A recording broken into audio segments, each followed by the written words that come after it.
Obrolan psikologi, santai tapi tetap serius.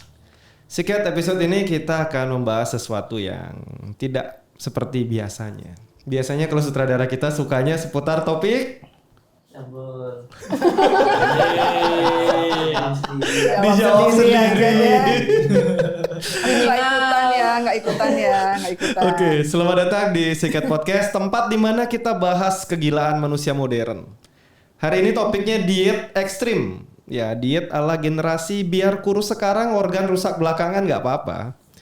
Ironisnya orang sekarang rela jadi zombie lapar asal feed Instagramnya tetap estetik. Pertanyaannya, ini diet atau metode bunuh diri berjamaah? Crashnya tetap loh, body goals.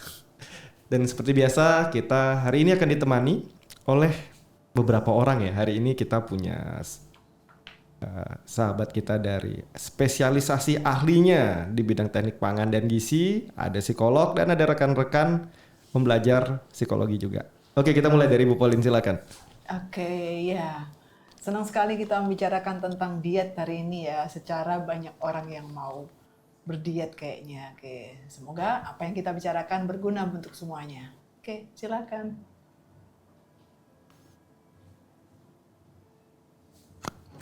Halo. Halo, dengan Fiari. Halo.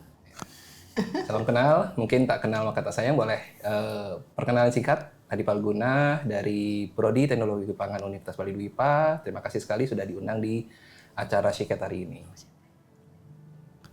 Hai, Indah back. Hai, Natsu di sini. Natsu. Oke, sudah saling kenal semua, sudah ketemu semua. Oke, saya punya pertanyaan kecil nih. Kan belakangan lagi banyak ya booming ya, crash body goals gitu ya. Fenomena ini luar biasa nih. Katanya kan kurus itu sehat, setuju nggak sih?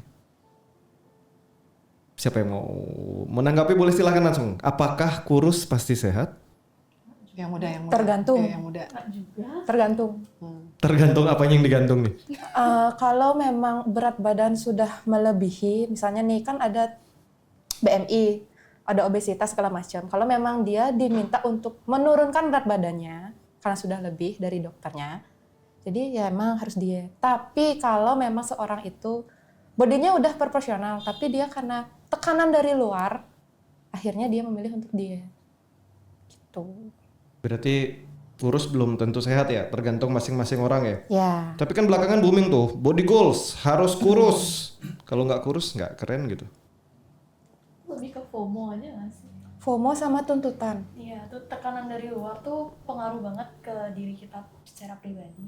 Karena kalau misalkan kita ngikutin orang luar, tipe mereka tuh secantik apa, terus kita juga punya tipe yang mungkin sama, otomatis kan secara nggak sadar kita langsung ngikutin mereka.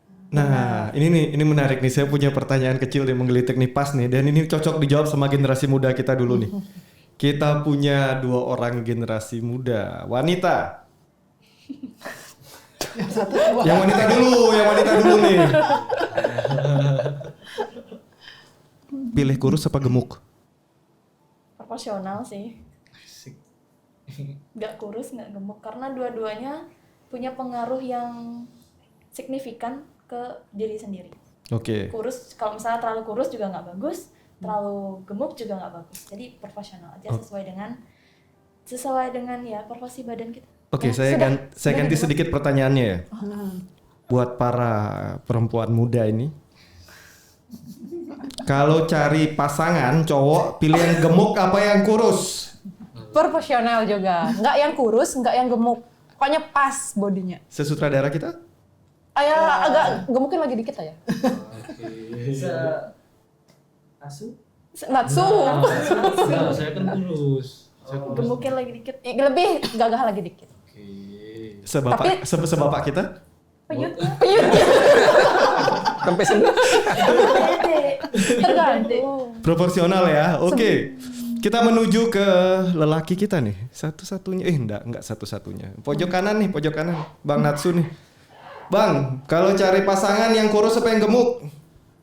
Yang sedang-sedang aja. Sedang-sedang itu seberapa? Sedang saja. Ya nggak terlalu gemuk, nggak terlalu kurus. Menuju ke arah gemuk apa menuju ke arah kurus? Harus jelas nih. Aduh, yang gimana? Kamu bilang.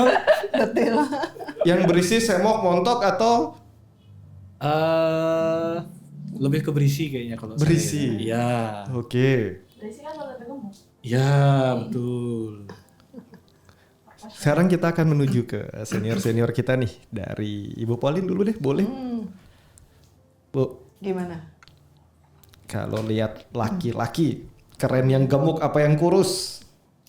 Kalau sekarang suka yang sedang aja. Sedang aja. Ini kok semua sepakat sedang-sedang ini ya, enggak? Ya kita sudah boykot. Proporsional. Ya, kalau zaman dulu ya karena masih sama-sama muda, suka yang kurus gitu ya. Ya. Tapi ternyata menunjukkan kesejahteraan atau apalah perbaikan gizi gitu ya. Jadi semakin baik ya. Kalau kegemukan juga nggak benar, nggak baik menurut saya sih. Itu Tapi semua harus- secara fisik ya, tampilan dari luar ya. Harus berisi gitu ya, tapi nggak Ya. gemuk. Oke. Ya, betul, sedang-sedang. Kita akan menuju master kita nih. Betul. Kita akan menuju ke master kita. Bapak Adi, Pak, Oke. kalau lihat saya nggak enak nih ngomong. Kalau lihat perempuan gitu di usia-usia Bapak kelihatan oke mana Pak? Gemuk apa kurus? Nggak ada pilihan C ya? Nggak ada. Dua ya. Ini yang ganda aja. Mohon dikempesin dulu mungkin ini supaya jadi Miring Pak, miring. jadi gini ya. Ini kalau salah jawab yang di rumah bisa teriak ya Pak. Ada tekanan. Kalau tak coba kaitkan sama apa yang masuk ke tubuh gitu ya. Jadi ada yang disebut sebagai pangan ya. Jadi pangan itu sesuatu hal yang berasal dari makanan maupun minuman dan itu adalah suatu apa ya, seperti suatu materi yang akan diolah oleh tubuh, di metabolisme oleh tubuh yang akan nanti terlihat kita yang tadi yang dibilang apakah kurus atau gemuk. Jadi sebenarnya kalau menurut saya gitu ya, jadi istilah kurus atau gemuk itu mungkin lebih ke memuaskan mata gitu ya. Jadi oh ini pasanganku kurus ya gitu ya. Jadi pinggangnya kayaknya gini deh gitu ya. Atau gemuk. Kalau gemuk nanti kalau ada bencana kayaknya susah loh diangkat gitu. Jadi kalau gemuk gitu ya, susah digotong-gotong atau gitu ya. Itu lebih ke shaming kayaknya itu. Ada bencana ini. Jadi kayaknya kalau dari pangan itu bukan lebih ke istilah kalau menurut saya ya, jadi bukan istilahnya gemuk atau kurus. Jadi bagaimana sebenarnya kecukupan energi yang didapatkan oleh tubuh dalam satu harinya. Makanya kita kenal istilah AKG ya, angka kecukupan gizi itu menunjukkan berapa sih sebenarnya nilai energi yang pantas didapatkan oleh tubuh ini sesuai dengan kategorinya. Jadi laki-laki tentu beda dengan perempuan.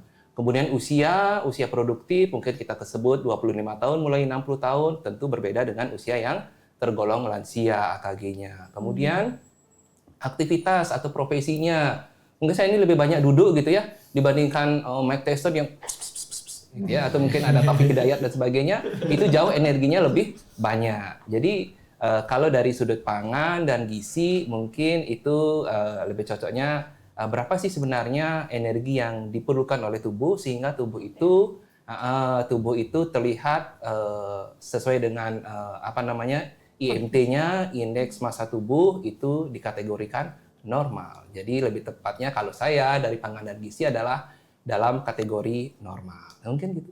Normal ini cenderung ke arah berisi atau kurus? Ya. Normal itu tentu Tergantung kategori badan, Pak, ya. ya, normal itu tergantung tingginya, kemudian tergantung berat badannya, itu nanti ada kurvanya, teman-teman di gizi tentu lebih ahli gitu ya, nanti akan dicocokkan berapa tinggi dan berapa berat badannya. Nah, itu nanti kita tuh masuk kurva yang hijau atau yang borderline itu ya, atau yang di bawah. Nah, itu lebih tepat nanti coba deh kita main-main ke instansi kesehatan, puskesmas, dan di Google juga udah banyak ya. Jadi kita tuh masuk di plot yang normal atau yang kurang atau yang Besar. overweight dan sebagainya. Gitu. Berarti kita sesuaikan sama yang memang proporsi ya. Ya, betul. Proporsional. Tadi teman-teman bilangnya proporsional. Mungkin ini masuk ke yang daerah hijau itu yang disebut sebagai proporsional. Kemudian selanjutnya saya punya sedikit ini pertanyaan masa kecil ya. Ini mitos mungkin ya, mitos ya. Tapi mumpung ada ahli psikologi, ada ahli gizi nih, saya mau tanya mitos ini. Makanan sehat biasanya nggak enak. Makanan enak biasanya nggak sehat. Boba. Nah, nih. Kira-kira dari sudut pandang gizinya dulu deh nih. Tadi kan sudah psikologi, gizinya dulu nih Pak. Kira-kira kenapa ya akhirnya mitos ini muncul? Apa disengaja? Konspirasi gitu? Atau tidak? Benar ya, setuju gitu ya. Jadi kalau makanan yang memuaskan lidah, nikmat banget. Ya, tadi ada yang nyelutuk boba gitu ya, warna-warnanya menarik gitu ya, gurih yang kita sebut ciki-ciki, saya agak sebut merek gitu ya. Nikmat banget ya. Apalagi ini ada yang buat banyak nugas dan sebagainya sambil ngemil gitu ya, nggak kerasa, aduh nikmat banget, aduh natriumnya berapa udah masuk ke tubuh gitu nggak tahu gitu kan. Tapi nikmat, ya gitu. Kalau yang nggak nikmat itu tadi beras merah. Tahu beras merah? Enak. Nah, gitu kan. Enak. Dibandingkan beras putih pulen, beras merah atau beras Enak putih. Enakan merah. Aku suka merah. Jadi gitu. Jadi saya kira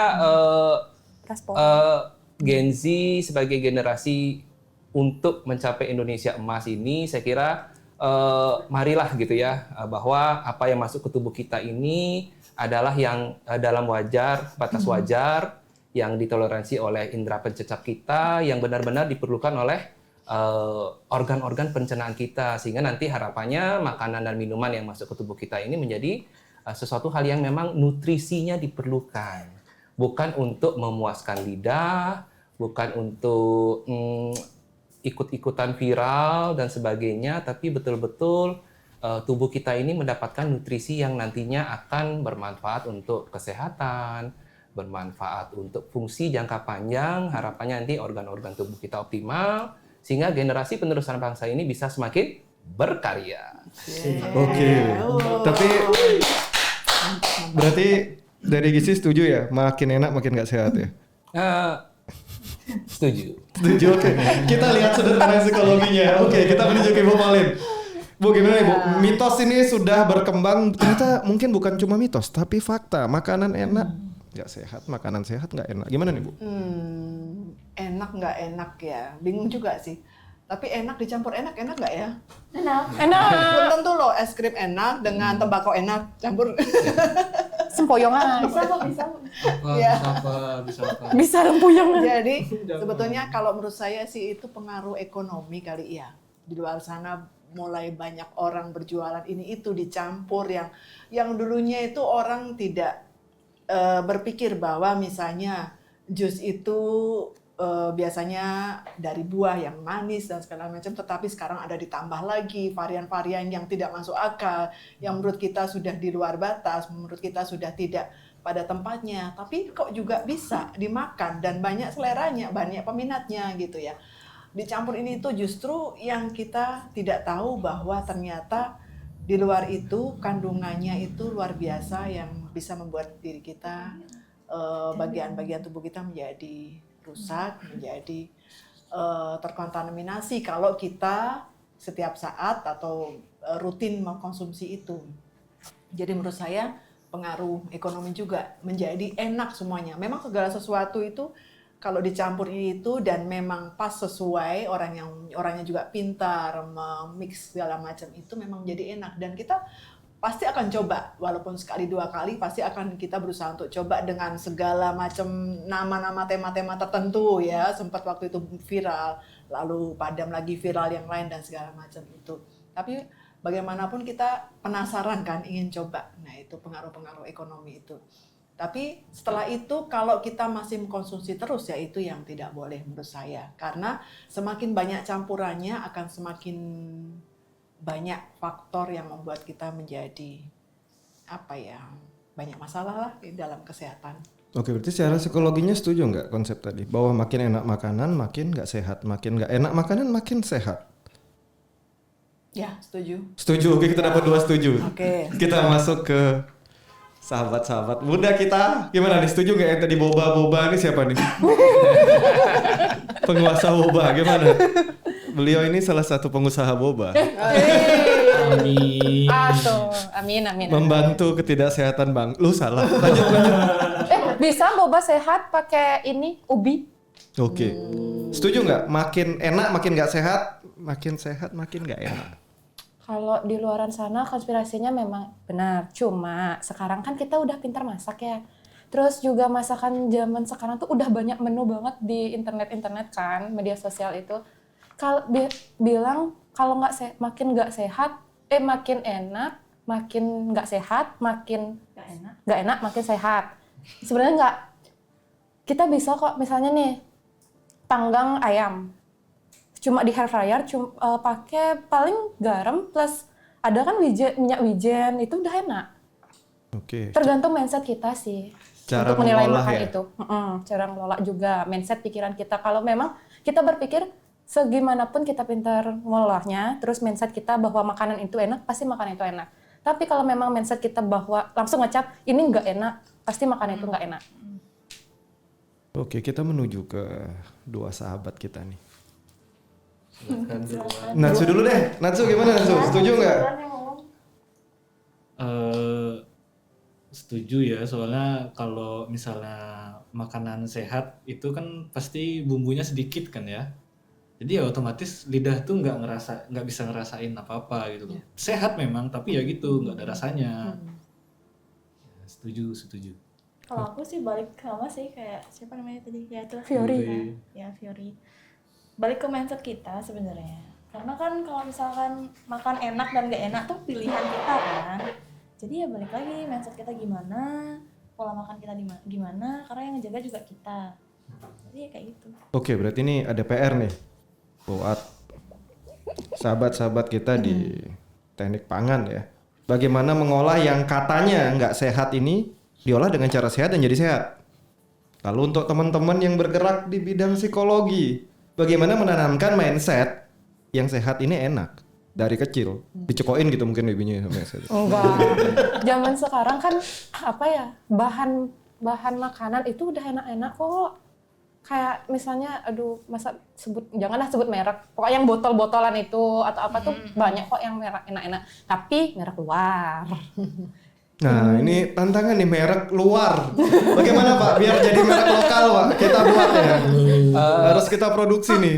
Ya. Nah, ini kenapa nih? Kenapa barang-barang luar yang di supermarket import itu ya?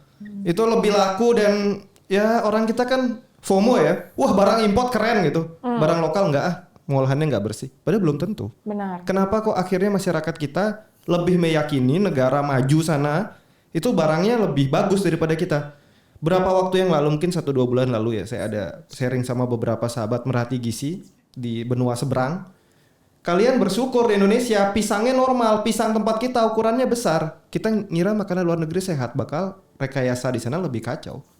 Mereka sampai takut makan buah, nggak tahu apa aja yang disuntik. Benar. Nah, ini di negara kita tersayang Pak, plus 62 nih Pak. Bagaimana nih Pak, edukasinya biar kita mulai sayang sama produk lokal kita lah. Nasionalisme dulu.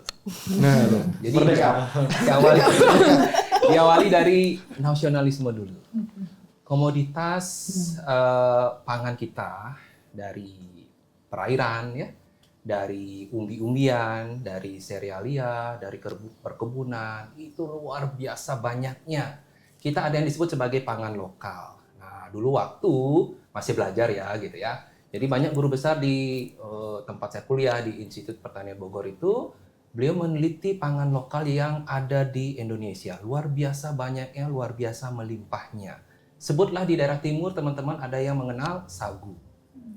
Kenapa sih kita harus dari beras gitu ya? Kenapa sih sekarang di timur itu harus beras? Padahal mereka punya sagu. Sagu itu bisa loh diolah jadi papeda. Ditambah kuah kuning dengan ikan, itu luar biasa bergizinya. Sumber karbohidrat dapat, ikannya sumber protein lemak dapat, dan sekarang bergeser menjadi komoditas yang sebenarnya tidak kearifan lokal di daerah setempat. Kemudian ada jagung, ada ubi jalar. Kalau kita geser ke Bali, ada sele yang disebut sele bun, sele ubi jalar, baik dari yang berwarna kuning maupun yang dari warna ungu. Apakah warna-warna itu diberikan krayon? Tuhan menciptakan pigmen alami yang sudah terbukti validitasnya sahih secara ilmiah. Itu ada banyak paper yang melaporkan, ada yang disebut sebagai antosianin, ada yang disebut sebagai beta karoten, dan itu sudah teruji bahwa bisa mampu memiliki aktivitas antioksidan yang diperlukan oleh tubuh. Jadi, apakah pangan lokal kita ini kalah dengan luar? Enggak. Cuman memang karena gadget, media sosial sekarang yang sudah terpapar, anak saya juga gitu ya, dari umur 3 tahun, mohon maaf sekali aduh anakku gitu ya, mainnya gitu. Jadi melihat makanan gitu ya, ih kok terkenal viral nih, kita lihat apa sih isinya sebenarnya, apa sih ING-nya, informasi nilai gizinya, natriumnya, kemudian pewarnanya, kemudian pengawetnya. Jadi singkat cerita di pangan tuh ada istilahnya bahan tambahan pangan. No nutritive value, nggak ada nilainya. Tapi masuk aja tuh ke tubuh. Kenapa? Kamu ikut-ikutan makan. Ini lagi terkenal, yuk tinggal pesen aja datang makan gitu ya. Jadi bukan kayak gitu ya. Jadi kita Indonesia itu banyak sekali sumber kearifan lokal, komoditas yang asli Indonesia yang bisa diolah mengikuti perkembangan zaman. Jadi kita punya ubi kayu, kita punya ubi jalar, kita punya jagung, kita punya sagu, kita punya kentang gitu yang bisa diolah, yang sehat, yang nikmat. Nah, gitu tadi ada di awal-awal tuh ada diskusi apakah memang yang nikmat tuh yang enak tuh pasti selalu tidak sehat. Kita bisa ada batas toleransinya kok gitu ya. Boleh kok nambahkan garam, boleh kok nambahkan kecap. Ya kalau nggak nikmat nggak makan juga. Kalau nggak makan dari mana dong gizinya kan gitu. Jadi makan harus dalam proporsi yang tepat, normal, sesuai dengan tadi ya AKG yang kita perlukan. Cuman bukan berarti juga harus berlebihan. Mungkin itu. Jadi go pangan lokal Indonesia. Pak, ini kan ini menarik ya. Pangan lokal kita ada banyak. Banyak banget mungkin tadi disampaikan oke nih sehat. Tapi kenapa yang banjir nih malah pasar barang impor Pak, daripada lokal? Apa mungkin yang Itulah ya. Saya agak bingung gitu. Itu sudah di atas ya. Gitu ya. Di atas. Kebijakan pemerintah kita membuka impor yang sederas-derasnya untuk produk dari luar. Dan saya kira ini harus dibatasi. Sehat mana Pak sebenarnya? Yakinlah Indonesia itu lebih sehat. Berarti ini yang di atas-atas ya didengar ya nih. Ya, jadi di sini kita punya kok yang sehat-sehat ngapain. Tapi kalau nggak import kan nggak ada ceperan. Salah. Lanjut kita lihat. Kita menuju ke Ibu Pauline deh. Ibu Pauline. Ini kita udah dapat jawaban menarik nih. Banyak produk Indonesia yang sehat. Tinggal importnya aja dibatasin ya. Tapi belief system kita, mindset kita. Kalau pakai brand luar itu kayak keren gitu. Makan makanan yang bahasanya namanya aja nggak bisa kita baca gitu, tulisannya nggak tahu apa gitu. Kayak keren. Ya kan? Tapi kalau kita makan makanan lokal gitu kayaknya kok nggak keren, apalagi posting di medsos ya. Di mana-mana ada gitu. Tapi kalau kita pakai yang posting yang namanya kita bahkan nggak bisa baca, nggak tahu kandungannya apa. Karena hurufnya udah nggak tahu huruf apa, itu keren. Psikologinya gimana nih, Bu? Ya itu lebih ke narsis ya, tunjukin pada orang. Ya, semuanya ukurannya di orang ya, FOMO kayak gitu-gitu. Jadi sampai tidak melihat bahwa itu bukan kebutuhan yang baik, yang tepat untuk diri sendiri. Kalau kita punya orang yang selalu ngingetin seperti Bapak tadi, wah ada nilai gizi, ada AKG atau apapun istilah-istilahnya banyak sekali ya, itu pasti sehat deh keluarga kita. Ya, dan semua itu nggak laku ya. Harus sebar nomor telepon ini Pak. Iya, kayaknya gitu deh. Karena serba alami, memang tadi Nasu bilang semakin sedikit bumbunya semakin sehat gitu. Nah, bagaimana orang punya kesadaran itu bahwa kita ini tidak hidup hanya 1-2 hari ini aja, akan seterusnya gitu.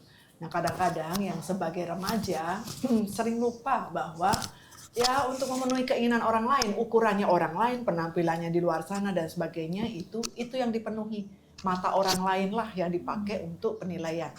Sehingga kalau dibilang bagus, oh bagus, seneng lah dia, walaupun itu menyakitkan, walaupun itu membuat menderita, walaupun itu habis itu dia masuk rumah sakit ya, karena segala macam kekurangan ya, kekurangan nutrisi, kekurangan apa, sampai tidak percaya diri, itu bisa pengaruh ya, mengalami ansietas, depresi dan sebagainya ya, kembali ke diet tadi.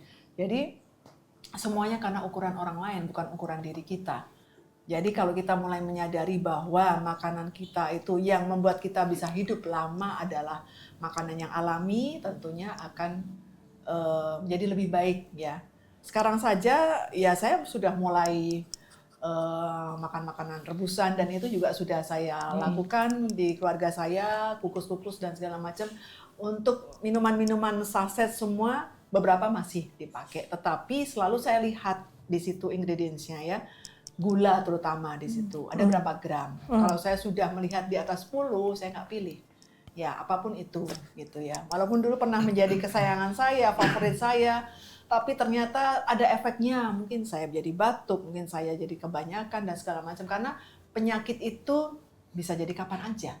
Mungkin kita tidak ada pernah keturunan, punya riwayat keturunan gula, diabetes, tetapi ternyata dalam pola hidup kita menjelang sampai tua, kita sering konsumsi minuman, makanan manis semua, itu bisa terjadi. Nah itu yang perlu kita beri kesadaran pada setiap orang ya, kita mau panjang umur atau atau keinginan orang deh gitu. Ya. Oke, ini menarik ya, dari Bu Pauline kita juga udah dapat jawaban. Opening kita cukup menarik, kita masuk ke tema podcast kita nih. Hah? Tadi kan pengantar, kita udah ketawa-ketawa. Aduh. Aduh. Kurus belum tentu sehat, proporsional. Dulu kalau kita lihat generasi dulu kalau masuk supermarket itu ya, saya juga mengalami ya, karena saya masih bagian dari generasi yang lebih tua gitu ya. Kalau masuk supermarket lihat makanan enak gitu, nggak ada baca komposisi belakang langsung ambil.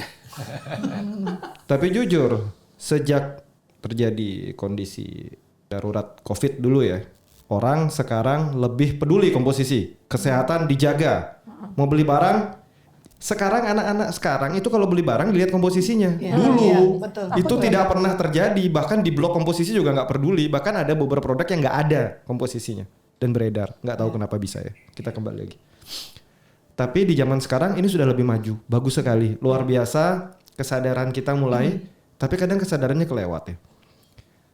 Waktu zaman COVID saya cukup banyak menangani orang-orang yang mengalami diet ekstrim, pingin sehat, pingin tampil keren, pingin tampil di medsos, makan hanya direbus 2-3 potong kacang setiap hari. Di perempuan efeknya apa? Kadar lemak terlalu rendah, hormonal kacau, tapi tetap masih ngerasa kurang kurus. Nah ini saya pingin tanya tips dan trik nih dari sisi gizi. Diet sehat itu sebenarnya seperti apa sih? Diet sehat tetap kembali ke AKG ya. Jadi angka kecukupan gizi untuk perempuan dan untuk laki-laki. Jadi ada di kisaran angka 2100 sampai 2300 kalori per harinya, kemudian itu tercukupi, tidak boleh ada dalam kondisi yang inadekuat atau misalkan kekurangan zat gizi makro maupun mikro. Jadi jangan takut gitu ya makan gorengan atau mungkin pengolahan bahan pangan dengan cara menggoreng, karena kita perlukan juga senyawa yang disebut sebagai lemak. Lemak itu senyawa zat gizi makro yang memiliki nilai energi yang paling besar loh dibandingkan karbohidrat dan protein. Tapi tetap dalam proporsi yang sewajarnya, seperlunya, sesuai dengan aktivitas, sesuai dengan usia, kemudian sesuai dengan gender juga. Nah, kemudian apakah yang tadi dikatakan itu harus sesuai dengan memuaskan di media sosial? Kalau menurut saya tentu tidak ya. Jadi kembali lagi ke kita kenal diri kita sendiri, berapa sih sebenarnya nilai gizi yang kita perlukan, angka kecukupan gizi yang kita perlukan. Jadi apabila kita memiliki aktivitas yang cukup padat, apalagi seorang atlet ya, tentu proteinnya harus cukup gitu ya. Jadi pelari, kemudian ada atlet yang lainnya, kemudian ada petenis mungkin, tentu dada ayam yang diperlukan untuk memenuhi zat gizi makro proteinnya itu jauh lebih banyak dibandingkan yang saya gitu ya, cuman duduk gitu. Kalau duduk aja kan berapa sih nilai energi yang diperlukan protein untuk masa-masa otot ini, aktivitasnya, kemudian sumber energi cadangannya yang tersimpan dalam adiposa maupun dalam cadangan yang disimpan dalam otot untuk protein khususnya. Jadi kembali lagi ke AKG tadi ya. Jadi angka kecukupan gizi yang memang diperlukan dan itu harus dicukupi dalam satu harinya. Tapi kalau mau kejar tayang fit medsos, waktunya cuma 2 minggu gitu, beratnya overweight banyak gitu. Mau diet ekstrim dah 1 hari mungkin cuma sekitar 800 kalori lah. Habis itu juga kalau yang dibilang AKG itu saya masih kelihatan gemuk Kalau di foto nggak keren, apalagi di kamera agak cemet dikit gitu. Aduh, bundar sekali. Solusinya apa nih, Pak? Pakai obat. Nah, kalau itu mungkin lebih ke, kalau menurut saya ya, ke psikologi ya. Jadi bagaimana mindset membangun bahwa sebenarnya diet ekstrim, diet instan itu sebenarnya bukan menjadi suatu menjadi suatu hal yang wajar ya kalau menurut saya. Artinya bagaimana menurunkan berat badan sesuai dengan indeks massa tubuh ya, tetap kembali ke IMT. Kalau menurut saya ya, bukan kembali ke body goals subjektif dari masing-masing orang. Jadi kita kenalkan, kita edukasi bahwa berat badan itu ada IMT yang bisa kita jadikan acuan. Oke, ini menarik nih. Sebelum saya akan lempar ke Ibu Pauline, saya mau tanya satu pertanyaan lagi nih sama Pak Adi dulu. Pak, ini penting ini Pak pertanyaan Pak. Karena banyak Pak dari kami yang lagi pengen body goal sehat. Dalam kurang 30 hari lah biar mudah gitu ya Pak ya. Turun berat badan yang baik itu kurang lebih berapa kilo sih Pak? Karena sekarang kan biarpun mungkin sudah canggih, lihat timbangan-timbangan juga udah canggih, tapi tetaplah sebagian besar kita lihat dari nilai yang ada di timbangan. Nah, yang aman dan sehat ini dalam kurun waktu 30 hari penurunan berat yang ideal dan baik itu kurang lebih berapa kilo sih Pak? Tips dan triknya nih. Ya. Yang aman gitu. Nah, yang aman itu berarti kita bicaranya kuantitatif ya, angka gitu ya. Angka berapa sih misalkan dari, kalau saya sekarang ada di angka 82 gitu ya. Kalau kita ukur IMT-nya itu lebih loh di atas IMT normal. Nah, berapa sih IMT yang wajar sehingga menjadi ada di kurva yang normal? Itu mungkin apakah ada di kisaran 72 atau sampai 75. Nah, tentu diet, kalau bicara tentang diet, ini berarti membatasi energi kalori yang masuk ke dalam tubuh dengan cara kita bisa mengubah cadangan zat gizi yang ada di tubuh kita. Misalkan kita punya cadangan lemak. Cadangan lemak itu tersimpan di jaringan adiposa. Makanya dalam tanda kutip beberapa orang yang terlihat berat badannya cukup ke kanan gitu ya timbangannya, di jaringan adiposa itu terlihat lebih besar ya, lebih melebar gitu ya. Kemudian kalau misalkan dia kurang bergerak. Nah, kurang bergerak tentu bagaimana energi cadangan itu dia tidak bisa menjadi energi harian yang bisa digunakan. Nah, jadi kalau bicara tentang dalam 1 bulan bagaimana sih diet sehat, tentu kita harus kembali ke berapa energi yang diperlukan dalam 1 harinya. Kita ukur sumber karbohidrat kita itu seharinya itu misalkan apa? Nasi dari beras putih ya, atau mungkin kita sudah terbiasa mengkonsumsi substitusi karbohidrat yang lainnya, ada ubi jalar, ada jagung. Nah, berapa itu yang dikonsumsi dalam 1 harinya? Nah, kemudian sumber protein sama lemak jangan ditakuti gitu ya, mereka itu bukan vampir gitu yang harus kita hindari, itu diperlukan gitu, tapi dalam batas yang wajar. Termasuk jangan sampai kita ini kekurangan vitamin dan mineral. Vitamin dan mineral ini sangat penting dalam menunjang ada yang disebut sebagai metabolisme dalam tubuh. Nah, kalau saya kutip dikit ya, slide kuliah gitu ya, ada yang namanya reaksi biokimia. Jadi bagaimana karbohidrat kompleks itu diubah menjadi glukosa, bagaimana protein diubah menjadi asam amino, bagaimana lemak diubah menjadi asam lemak. Itu kenapa mereka bisa diubah dalam reaksi biokimia itu, vitamin dan mineral itu sangat memegang peranan. Jadi apakah ada vitamin A, vitamin B terutama ya untuk metabolisme karbohidrat, kemudian ada vitamin D dan E, kemudian ada mineral. Jadi ada mineral kalsium, ada zat besi, ada potasium atau kalium, itu juga memegang peranan yang sangat penting dalam metabolisme tubuh. Nah, berkaitan dengan diet, ini berarti metabolisme tubuhnya yang harus dikontrol. Dikontrol itu tentu dari asupannya. Nah, terkadang kalau berbicara tentang kedokteran atau kesehatan supaya tidak overlapping gitu ya, terkadang memang reaksi metabolisme dalam tubuh ini yang bekerja dalam tingkat seluler, itu ada enzim-enzim yang bekerja, itu dalam kondisi tertentu ketika organ itu tidak mampu, nah itu yang harus segera dikonsultasikan ke dokter karena ini harus segera mendapatkan terapi obat. Jadi diet itu tidak memungkinkan hanya dari faktor makanan, tapi juga harus didukung oleh aktivitas yang tepat. Kita harus bergerak, kita harus olahraga yang rutin. Apabila terjadi kelainan metabolisme tubuh, tentu harus segera dikonsultasikan kepada instansi kesehatan atau ke dokter. Berarti kalau 1 bulan tuh rata-rata nih yang boleh turun berapa sih yang aman gitu? Ya, yang aman itu ya saya kira aman dalam kuantitatif itu harus kembali ke IMT tadi itu Pak ya. Jadi tetap kita harus dihitung dulu ya. Harus proporsionalnya kita nih misalkan laki-laki sekarang ada di kisaran 72 sampai 75.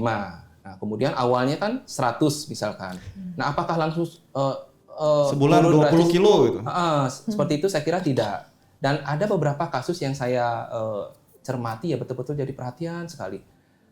Remaja laki-laki yang terbiasa mengkonsumsi instan, kurang gerak, dalam tanda kutip, itu tidak bisa diet makanan. Itu sudah ranahnya dokter, bagaimana lambung ya. Jadi saya mencoba menjelaskan yang yang saya ya betul pahami. Kenapa? Karena di lambung itu ketika operasi bariatrik atau apa gitu ya istilahnya, itu memang harus ada pendekatan pendampingan dari dokter yang memang di bidang yang ahli.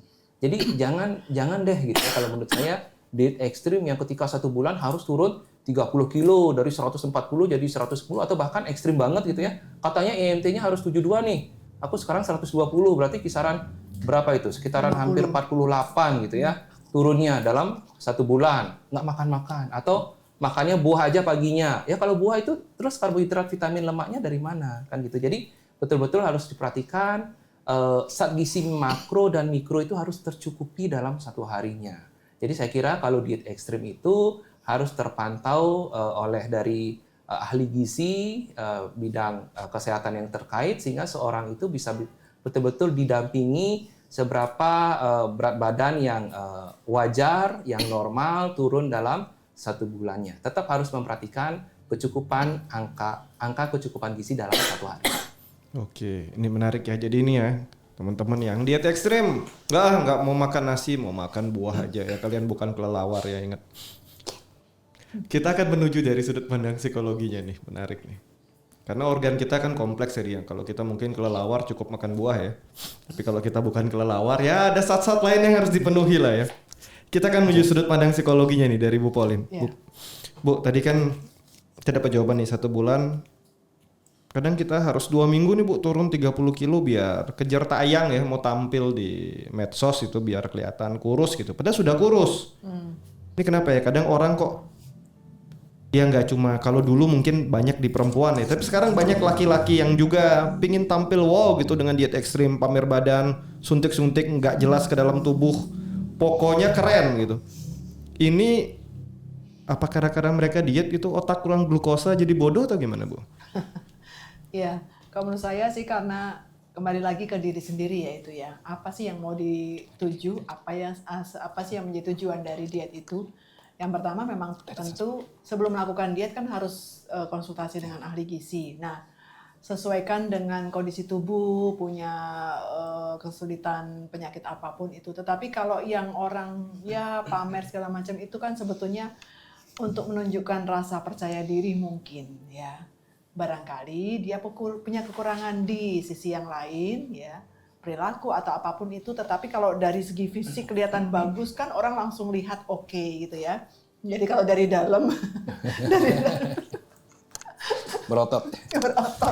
Kalau perilaku kan orang tidak bisa lihat, oh ternyata orangnya ini pelit, orangnya ini nggak jujur, orang tapi kan tidak tahu. Tetapi kalau orang lihat dari luarnya itu sudah oke, wah bagus penampilannya, bajunya juga sesuai, penampilannya dari gaya bicara dan segala macam. Nah kadang orang melihatnya itu oke bagus lah ini. Jadi itu yang akan diterima orang mungkin ya, secara penampilan, secara gaya bahasa atau apa, walaupun ternyata perilakunya kurang sesuai. Nah itu yang mungkin dilihat dari yang pertama dari orang ya, penampilan luar gitu, sehingga mereka begitu menggebu-gebu melakukan diet ekstrim, walaupun itu nggak tahu, mungkin juga melanggar dari aturan gizi dan sebagainya. Sebetulnya kalau tidak perlu diet ekstrim juga bisa, mungkin diganti dengan olahraga yang sesuai, itu juga malah lebih menyehatkan ya menurut saya. Olahraga ekstrim boleh Bu? Nggak boleh juga kali ya. Ya semuanya pasti ada batasnya ya. Tetapi olahraga yang disesuaikan, yang mana kira-kira sesuai untuk kesehatan juga gitu. Kan kalau kita bilang sekarang kan banyak nih ya body image distortion. Sudah kurus merasa kurang kurus. Kemudian ahli gizinya adalah medsos. Bukan tanya ke orang ahli, nontonin medsos orang yang ya buat naikin view aja lah. Konten-konten sampah yang akhirnya jadi naik gara-gara cerita sesuatu yang di luar nalar gitu ya. Pakai algoritmanya sendiri, bikin aturan-aturan diet luar biasa, tapi padahal nggak pernah belajar gizi sama sekali. Belajarnya di mana? Google. Habis itu buat konten, terus diikutin sama generasi muda kita. Dan Gen Z kita yang super percaya sama medsos juga bilang ini sudah ada nih, ini si tokoh ini nih, padahal nggak punya pendidikan apa-apa terkait gizi. Yeah. Tapi hanya dari bukti pengalaman dirinya dia. Seperti yang tadi disampaikan Pak Adi. Tiap orang tubuhnya beda. Tubuhnya dia belum tentu cocok tubuh orang lain. Tapi akhirnya dipakai juga punya dia. Ada yang berhasil, ada yang masuk rumah sakit mungkin. Akhirnya ya orang kurang gizi, anoreksia, bulimia jadi keren. Wah, saya setiap kali habis makan saya bisa muntah. Karena tubuh saya tahu saya lagi diet. Jadi dibantu sama tubuh saya dengan memuntahkan diri. Ada loh. Ada yang ada. Saya punya beberapa klien yang sampai di level seperti itu. Dia merasa bulimia ini suatu nilai plus dia. Berhasil memuntahkan makanan yang dia makan adalah nilai plus tubuh dia. Karena tubuh dia mendukung dia untuk kurus. Benar. Ini agak hebat ya. Agak hebat. Tapi ini terjadi. Akhirnya kan ya tadi dia tidak sehat, keinginan untuk tampil cantik dan diakui. Dan padahal tadi kalau kita mau lihat ya, realita ya, kita punya dari banyak generasi loh di sini. Ternyata yang kelihatan cantik dan ganteng itu bukan yang gemuk atau kurus, tapi proporsional. Ya kan? Tapi yang di luar sana masih kepingin kurus. Nah, teori keren harus kurus ini kira-kira lahirnya kapan sih, Bu? Saya jadi agak penasaran ya. Teorinya kapan ya lahirnya? Iya. Saya berkeliling soalnya ke banyak daerah ya. Kebetulan kita kalau menurut versi mereka kita Indonesia mengikuti tren yang punyanya Paris sana ya, di mana perempuan wah kalau kurus kecil kakinya jenjang itu waktu cantik. Tapi di belahan Eropa di utara sana perempuan-perempuan yang cantik itu yang berisi. Otot mungkin kuat. Itu cantik. Nah, ini kira-kira kenapa sih kok belief kita malah menduplikat yang lemah-lemah ini? Iya, ada pergeseran nilai kayaknya ya, Mr. Bear. Jadi kayaknya sejak ada boy band lah atau apalah itu ya. Ini ada artis Iya boy band nggak, satu. benar nggak nih? Jadi ada trendsetter dari situ. Kalau Meragawati sih dari dulu ya sudah punya ukuran tertentu, ukuran pinggang lah apalah gitu. Dan itu juga nggak begitu pengaruh, tetapi pengaruh besar setelah ada boy band lah atau artis-artis terkenal yang memang wah ini body goals-nya bagus segala macam gitu, sehingga yang membuat orang-orang sampai di pelosok manapun pingin seperti mereka gitu ya. Apa yang dilakukan nih langsung scroll, oh dia diet ini, oh ikut tanda. Jadi belum tentu sesuai dengan dia tapi dipaksain. Karena aku pingin loh kayak dia gitu, sampai ya semuanya oplas lah apapun itu dilakukan karena begitu luar biasa ya, rasa kagum mereka lah apalah itu yang membuatnya. Tapi kan ini kan mereka ini kaum yang apa ya, mereka memang bekerja untuk itu kan, jadi dunia industri mereka juga menuntut seperti itu. Jadi kebutuhan-kebutuhan yang dilakukan jadi disesuaikan, tetapi orang-orang yang meniru segala macam itu kan hanya melihat dari tampak luarnya saja. Sedangkan seperti tadi Pak bilang kalau memang kegiatan kita itu memang seperti atlet, ya kita harus memperbanyak protein, apalah gitu yang menunjang. Tapi kalau kita hanya duduk diam aja dan banyak diet, ya akan merusak diri kita sendiri. Gitu. Oke. Berarti ini diet ekstrim kita setuju untuk bukan pilihan baik ya. Ya. Saya ingin kembali ke Natsu nih. Natsu. Pesan bijak versi Natsu untuk teman-teman yang diet ekstrim di luar sana. Apa ya? Jangan Natsu ini body goal ideal. Setuju? mana berat badan saya tidak. Menurut Natsu perlu diet nggak? Enggak, saya pengen naikin berat badan malah. Oh, menaikkan berat badan. Iya. Ya. Pesan buat teman-teman di luar sana yang diet ekstrim itu apa? Gak usah malu sama apa yang ada di diri kita, bersyukur. Tapi kalau memang untuk kesehatan ya nggak masalah, cuman jangan terlalu ekstrim lah. Soalnya badan kita juga butuh tenaga, butuh protein dan segala macam itu ya. Jadi ya jangan yang ekstrim-ekstrim banget lah. Itu aja Apalagi sih. dengan kegiatan yang seabrak itu kita Iya. juga butuh energi guys. Ah. Jadi lakukanlah diet yang memang untuk kesehatan tujuannya, bukan untuk FOMO. Yoi. Karena kalau kalian melakukan diet dengan tujuan FOMO itu cuma merugikan diri kalian sendiri. Karena balik lagi apa yang ada di diri orang dengan apa yang ada di diri kita itu berbeda. Jadi lakukan sewajarnya untuk diri kalian sendiri. Karena kalau kalian diet untuk kesehatan kan itu pengaruhnya juga ke diri kalian sendiri, menghargai diri sendiri juga. Tapi kalau kalian diet untuk dilihat orang lain, nah itu salah besar. Oke, kita lanjut ke Bapak Adi. Pesan untuk sahabat-sahabat di luar sana, Pak. Yang dietnya ekstrim nih. Diet ekstrim sesuaikan dengan keperluan diri sendiri. Jangan minder dengan keadaan diri. Yang penting kita sehat. Kalau dari sudut pandang pangan, tentu makan dalam porsi yang cukup, harus memperhatikan kecukupan gizi seimbang. Semua zat gizi makro, karbohidrat, protein, lemak itu tercukupi karena itu betul-betul diperlukan oleh tubuh sehingga bisa menunjang aktivitas tubuh sampai ke tingkat seluler.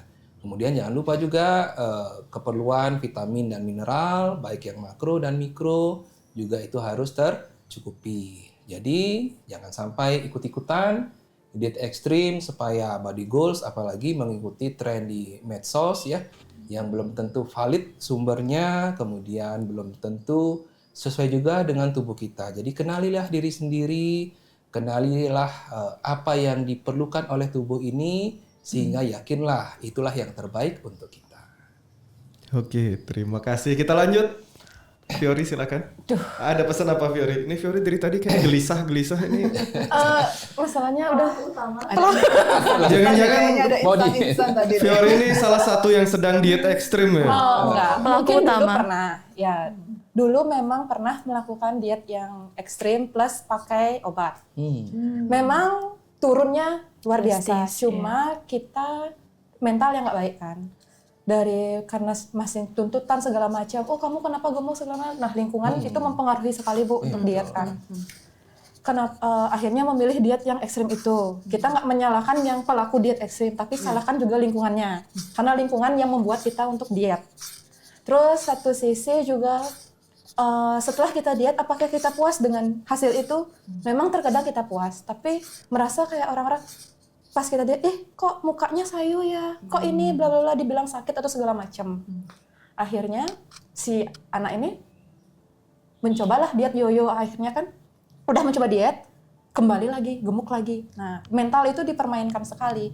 So, kalau memang kalian mau diet ekstrim, mending jangan deh. Sekarang udah banyak pilihan untuk diet. Masakan-masakan, menu-menu di luaran sana di media sosial itu udah banyak sekali. Kalau memang mau diet, bisa ikutin intermittent fasting. Intermittent fasting tuh kayak misalnya pagi kita nggak makan kan sampai jam 12. Kita nggak makan. Nah, dari jam 12 itu kita boleh makan, tapi makannya pilih juga, tergantung sama yang Bapak bilang kan, Pak Adi bilang juga, takaran kita seperti apa, terus untuk body kita itu apa yang bisa diterima untuk makanan segala macamnya gitu. Jangan yang terlalu mengekang banget untuk dietnya. gitu loh.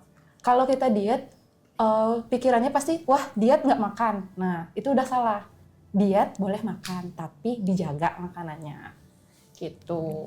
Lebih ke kontrol ya. Iya, benar. Oke, luar biasa Fiori. Kita lanjut ke Ibu Pauline. Ada pesan apa nih? Ya, diet ekstrim itu yang pertama untuk yang mau melakukan itu menurut saya sih harus konsultasi dengan ahli gizi dulu. Ya, apa yang menjadi kekurangannya, apa yang menjadi kelebihannya dalam tubuhnya. Mungkin ada penyakit-penyakit tertentu, penyakit turunan atau apapun itu. Nah, diet ekstrim pastinya akan diambil atau diputuskan kalau memang itu untuk menunjang kesehatannya.